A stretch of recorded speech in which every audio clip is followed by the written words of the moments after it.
क्षेत्र के अति प्रसिद्ध पांडवकालीन हिमालेश्वर धाम महादेव मंदिर मोटा केवड़ी पर विधायक व कांग्रेस प्रत्याशी कुणाल चौधरी के द्वारा विशेष पूजा अर्चना कर बाबा का रुद्राभिषेक कर आशीर्वाद लिया। नामांकन दाखिल करने से पहले विधायक कुणाल चौधरी के द्वारा कहा गया कि 5 वर्षों तक जनहित के मुद्दे के साथ चाहे किसानों की बात हो या फिर युवाओं के रोजगार की बात हो, सभी को मेरे द्वारा सड़क से लेकर सदन तक उठाया गया और जनता की सेवा की है। निश्चित ही काला पीपल की जनता का आशीर्वाद मुझे मिलेगा। कमलनाथ जी की 15 महीने की सरकार के द्वारा कहीं न कहीं किसान कर्ज माफी के साथ साथ गौशाला, पेंशन, कन्याओं के विवाह के 51,000 रुपये से लेकर सभी मुद्दों को हल करने की कोशिश की, परंतु कुछ गद्दारों के द्वारा कमलनाथ जी की सरकार को गिरा दिया गया। एक बार फिर प्रदेश में 11 वचनों के साथ में जनता का आशीर्वाद लेने के लिए पूर्ण बहुमत से प्रदेश में कमलनाथ जी की सरकार बनने जा रही है। निश्चित किसानों की कर्ज माफी के साथ साथ सभी मुद्दों पर कांग्रेस पार्टी खरा उतरने का काम करेगी।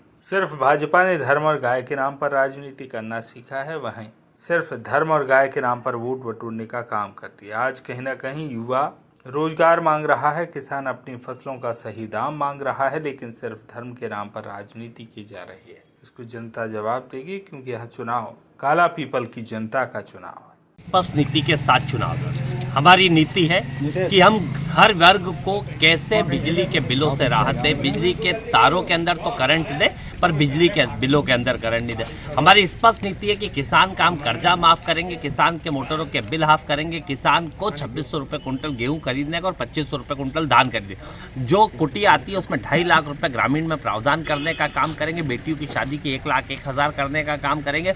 वहीं हर वर्ग को कैसे राहत मिले, उन महिलाएं जिनके लिए 1,000 रुपये कुछ को देते हैं, कुछ को छोड़ देते हैं, सबको 1,500 रुपये देने का काम करेंगे। कांग्रेस की नीति और नीयत स्पष्ट है। गरीब के लिए, मजदूर के लिए, किसान के लिए, महिलाओं के लिए, युवाओं के लिए, व्यापारियों के लिए, किसानों के लिए, हर वर्ग के लिए नीति है। और वहीं भारतीय जनता पार्टी की ना तो कोई नीति है ना नीयत है।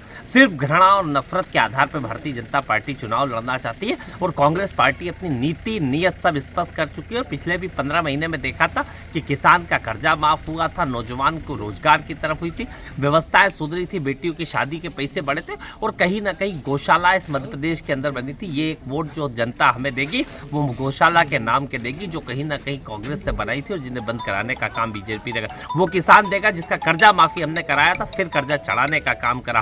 फिर वो नौजवान देगा जो जिसको बेरोजगार रखने का काम करा और जिसके रोजगार बेचने का काम करा। बस ये नीति नीयत के बीच का चुनाव है। बीजेपी चाहती है मुद्दा विहीन राजनीति और कांग्रेस पार्टी चाहती है इस प्रदेश के बेसिक मुद्दों पर चुनाव। बाबा महाकाल के आशीर्वाद से पिछली बार भी हमने यहाँ से शुरुआत करी थी और फतेह प्राप्त करी थी।